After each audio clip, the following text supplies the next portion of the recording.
সুপ্রিয় দর্শক, আসসালামু আলাইকুম। আপনাদের সবাইকে স্বাগত জানাচ্ছি এখনকার আলোচনায়। আপনাদের সঙ্গে আছি আমি সিরাজুল ইসলাম। দর্শক, তুরস্কের রাজধানী আঙ্কারায় মার্কিন নেতৃত্বাধীন নেটো জোটের শীর্ষ সম্মেলন অনুষ্ঠিত হলো।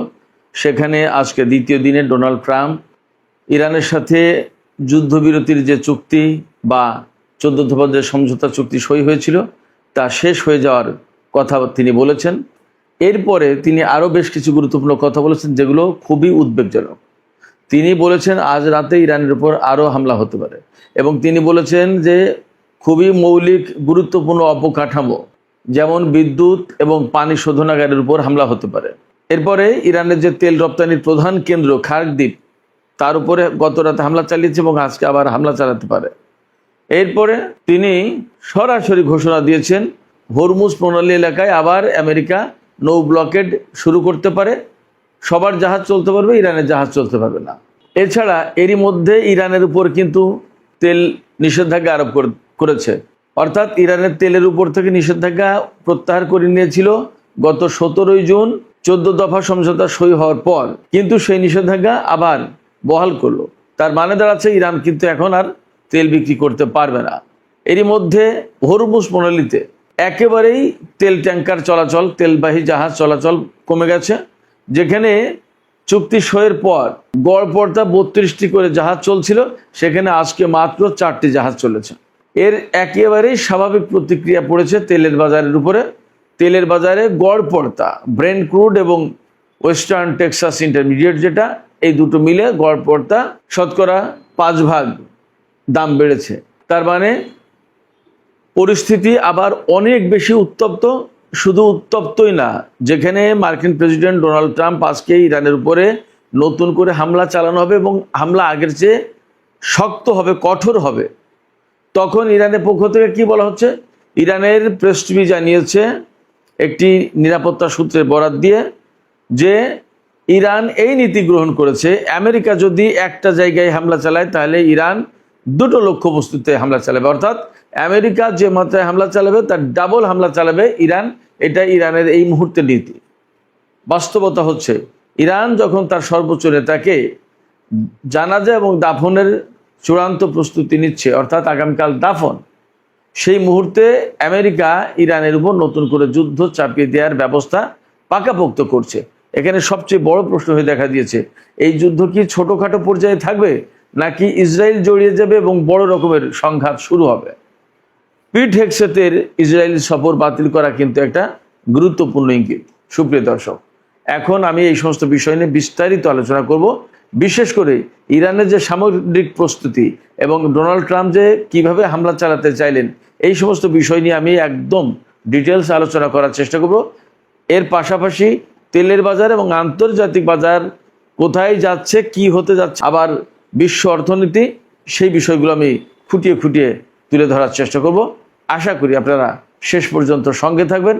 একই সাথে আমি এই কথাও তুলে আনার চেষ্টা করব যে পাকিস্তান, বিশেষ করে পাকিস্তান সরকার ইরান এবং আমেরিকার মধ্যকার যুদ্ধবিরতির ব্যাপারে যে মধ্যস্থতা করেছে এবং যে সফলতা অর্জন করেছিল তা কি ম্লান হয়ে যেতে বসেছে, এ বিষয়েও আলোচনা থাকবে। আশা করি আপনারা শেষ পর্যন্ত সঙ্গে থাকবেন।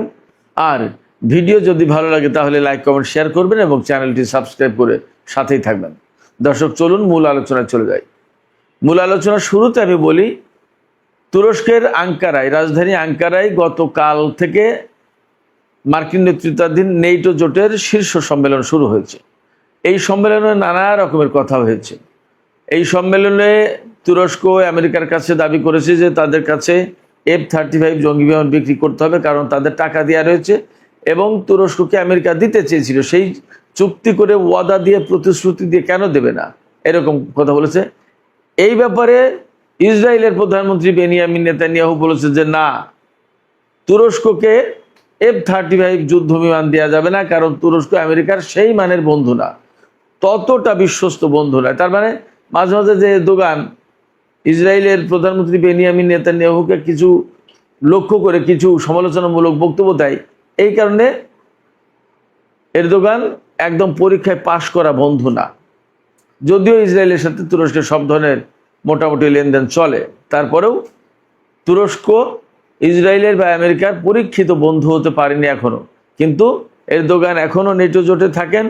তিনি আমেরিকার কাছ থেকে F-35 নেওয়ার চেষ্টা করেন এবং ইসরায়েলের সাথে সম্পর্ক মোটামুটি মেনটেন করেই চলেন।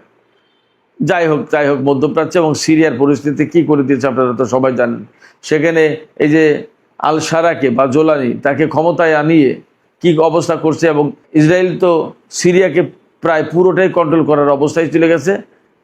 এরদোগান যে কি করবেন এবং কি প্ল্যানে আছেন আল্লাহ মালুম, আমরা দেখার অপেক্ষায় থাকলাম। যাই হোক, এই আঙ্কারায় নেটো জোটের শীর্ষ সম্মেলনে ডোনাল্ড ট্রাম্প তারপরেও বলেছেন যে তিনি তুরস্কের কাছে F-35 যুদ্ধ বিমান বিক্রি করবেন, এবং দেখা যাক আদৌ তিনি বিক্রি করেন কিনা। কারণ তিনি যা বলেন আর তিনি যা করেন দুটো এক না, এবং তিনি যা বলেন আর তিনি যা করতে পারেন তাও এক না। কারণ ডোনাল্ড ট্রাম্প বলতে পারেন মুখে অনেক কথা, তা কিন্তু সব করতে পারেন না। যেটা ইসরায়েলি আইপ্যাক চায় না সেটা তিনি করতে পারেন না। ইরানের সাথে যুদ্ধের ব্যাপারে ডোনাল্ড ট্রাম্প না চাইলেও ওরা চায়, এবং ডোনাল্ড ট্রাম্পকে তাই করতে হয়। ব্যাপারটা এরকম। সেক্ষেত্রে তুরস্ককে F-35 জঙ্গি বিমান দেবে কিনা আমরা অপেক্ষা করে দেখি কি হয়। এরপরে এই নেটো সম্মেলনে তিনি গ্রিনল্যান্ডকে কিনে নেওয়ার বা আমেরিকার নিয়ন্ত্রণে থাকা উচিত বলে ঘোষণা দিয়েছেন, কিন্তু সেখানে গ্রিনল্যান্ডের পক্ষ থেকে বলা হয়েছে যে গ্রিনল্যান্ডের জায়গায় থাকবে, এটা বিক্রির জন্য না, এটা কাউকে দেয়া হবে না। তার মানে নেটো জোটের ভেতরে যদিও সহমর্মিতার কথা অনেক আছে, অনেক প্রতিশ্রুতি আছে, কিন্তু আসলে নেটো জোট স্বাভাবিক অবস্থায় নেই। নেটো জোটের নেতাদের তিনি ব্যাপক সমালোচনা করেছেন, এবং ইরানের বিরুদ্ধে যুদ্ধের সময় আমেরিকাকে নেটো জোট কেন সহযোগিতা করেনি সেই ক্ষোভ তিনি ঝেড়েছেন এখানে। তবে যে চূড়ান্ত ডিক্লারেশন হয়েছে তাতে নেটো জোটের সদস্যরা বলেছেন যে হরমুজ প্রণালী একদম উন্মুক্ত থাকা উচিত, এবং সবাই স্বাধীনভাবে এখানে জাহাজ চালাতে যাতে পারে সেই ব্যবস্থা করতে হবে। যদিও ইরান একদম সুস্পষ্ট করে আসতে ঘোষণা দিয়েছে যে হরমুজ প্রণালী অবশ্যই ইরানের নিয়ন্ত্রণে থাকবে, এবং ইরান নির্ধারিত রুটেই জাহাজ চলাচল করতে হবে, তার যেভাবে হোক প্রয়োজনে এর জন্য যুদ্ধ করতে প্রস্তুত ইরান। একদম ইরানের পরিষ্কার ঘোষণা। এটা গেল এক। দুই হচ্ছে ডোনাল্ড ট্রাম্প যে ইরানের উপরে নতুন করে হামলা চালানোর হুমকি দিয়েছেন, সেই ব্যাপারে বলেছেন যে ইরানের যদি কোনো একটা লক্ষ্যবস্তুতে আমেরিকা হামলা চালায়, তাহলে ইরান আমেরিকার দুটো লক্ষ্যবস্তুতে হামলা চালাবে। তার মানে দ্বিগুণ, 1:2। আমেরিকা একটা হামলা চালালে ইরান দুটো চালাবে। তার মানে ইরান এই যে মার্কিন হামলা বা তার সামরিক পরিকল্পনা, তার যত যা কিছু, তার ব্যাপারে ইরান খুবই সতর্ক আছে এবং খুব শক্ত অবস্থানে আছে। কোনো মতেই এখানে নরম কাটবে না, অর্থাৎ আমেরিকার সাথে কম্প্রোমাইজ করবে না, আপোষ করবে না। তাতে তত বড় যুদ্ধই আসুক না কেন, ইরানের প্ল্যান, ইরানের ঘোষণা, ইরানের প্রতিশ্রুতি এইরকম। সাথে সাথে ইরান বলছে যে 14 দফা সমঝোতা স্মারক সই হয়েছে ইরান এবং আমেরিকার মধ্যে, তা মানা আমেরিকার জন্য জরুরি। যদি তারা এই সমঝোতা স্মারক লঙ্ঘন করে তাহলে ইরান তার পাল্টা ব্যবস্থা নেবে। বাস্তব কথা যেটা হচ্ছে, ট্রাম্পের পক্ষ থেকে যে সমস্ত হুমকি দেওয়া হয়েছে এবং ইরানের পক্ষ থেকে যে জবাবি বক্তব্য দেওয়া হয়েছে, তাতে একথা পরিষ্কার বোঝা যায়।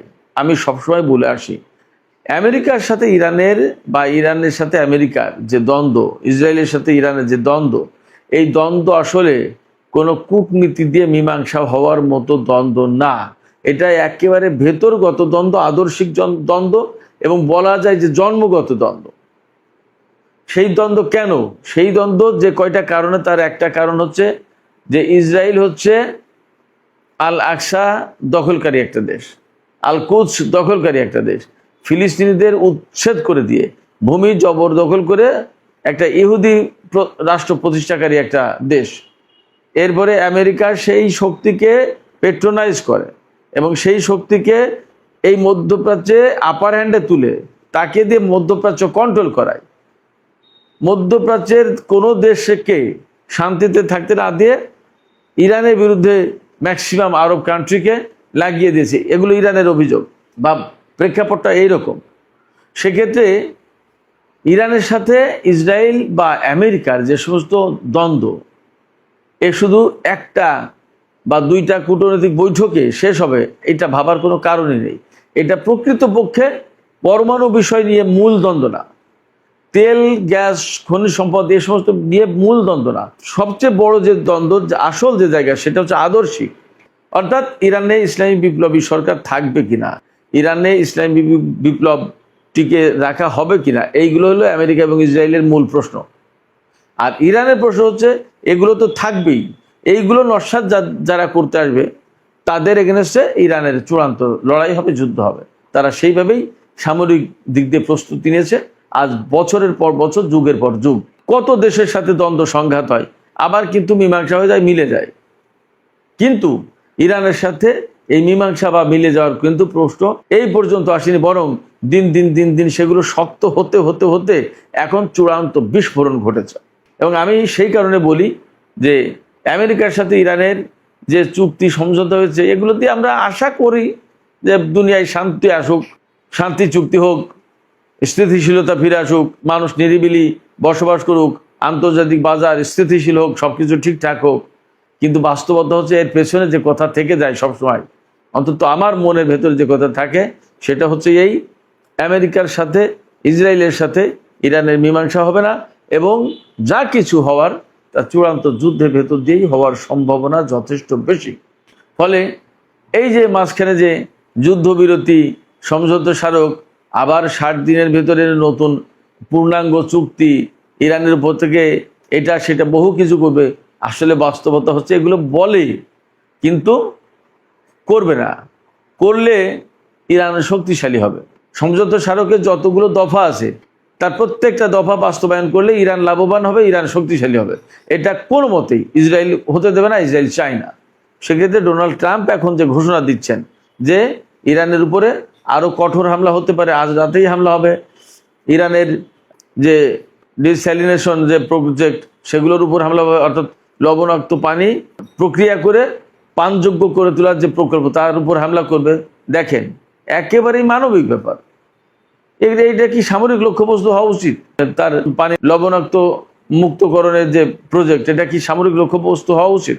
আমেরিকা তার উপর হামলা চালাবে। তার মানে কি ইরানের বেসামরিক অবকাঠামো ধ্বংস করে দিয়ে যে দেশের জনগণের উপরে একটা শাস্তিমূলক ব্যবস্থা নিতে চায়।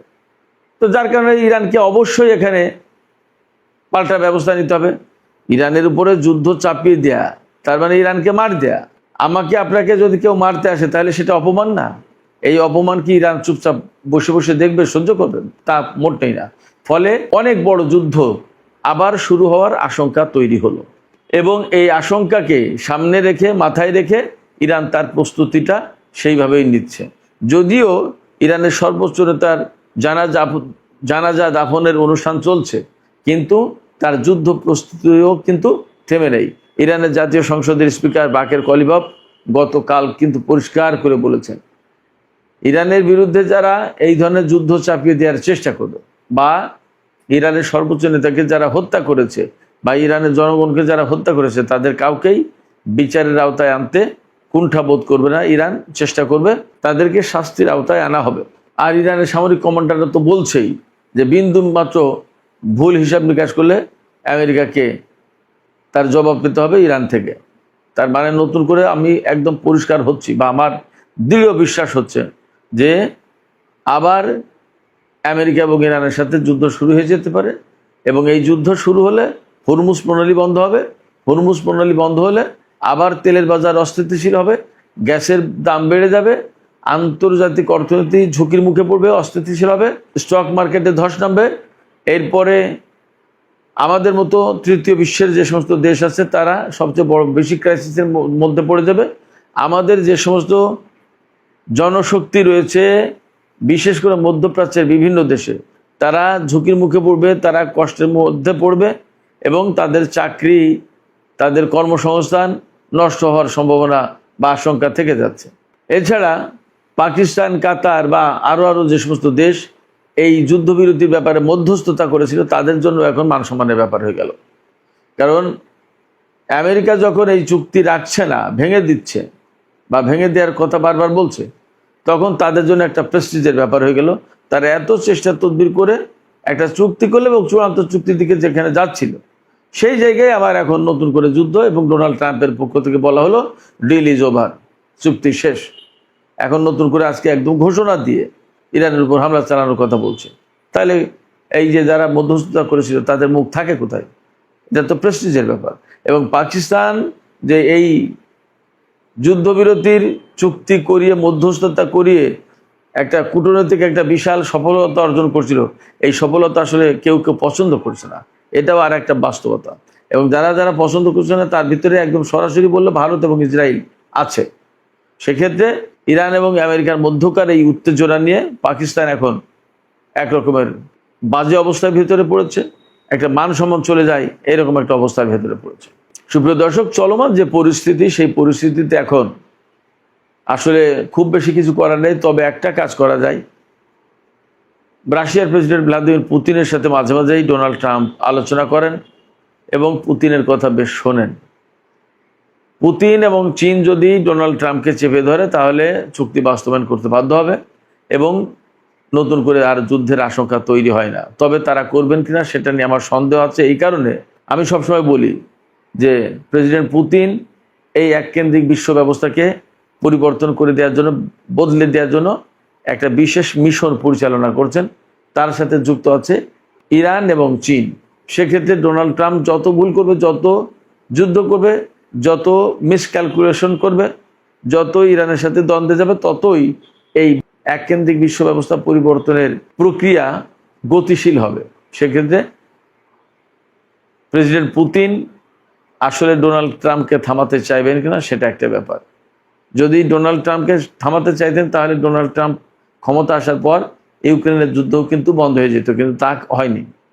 সেক্ষেত্রে বিশ্বে একটা বড় পরিবর্তন আনতে হলে আমেরিকার সামরিক শক্তি দুর্বল করতে হবে। আমেরিকার সামরিক শক্তি দুর্বল করতে হলে যুদ্ধ প্রয়োজন। হয়তো সেই দিকেই থাকছে বা সেই দিকেই হাঁটছে সব। সুপ্রিয় দর্শক, এখনকার আলোচনা এখানে শেষ করতে চাই। আলোচনা শেষের আগে আমি আপনাদের কাছে প্রশ্ন রাখি, আপনারা কি মনে করছেন? এই যে ইরানের উপরে আবার নতুন করে তেল নিষেধাজ্ঞা দিল, অর্থাৎ ইরান তেল বিক্রি করতে পারবে না, তাতে ইরান কি অন্যদের তেল এই হরমুজ প্রণালী দিয়ে যেতে দেবে? তাহলে ইরান যদি কারো জাহাজ যেতে না দেয় তাহলে ইরানের জাহাজও যেতে দেবে না আমেরিকা। ঘোষণাটা এইরকম। এই অবস্থায় হরমুজ প্রণালীকে কেন্দ্র করে আবার বড় সংঘাতের দিকে দুই পক্ষ যাচ্ছে কিনা আপনাদের কি মনে হয়? ইরান কিন্তু বলেছে আমেরিকা একটা হামলা চালালে ইরান দুইটা হামলা চালাবে। সেক্ষেত্রে আপনাদের পর্যবেক্ষণ, বিশ্লেষণ বা মতামত কমেন্টে জানাতে পারেন। আর ভিডিও ভালো লাগলে লাইক, কমেন্ট, শেয়ার করবেন এবং চ্যানেলটি সাবস্ক্রাইব করে প্লিজ সাথেই থাকবেন। দর্শক, এখনকার আলোচনা এখানে শেষ করছি।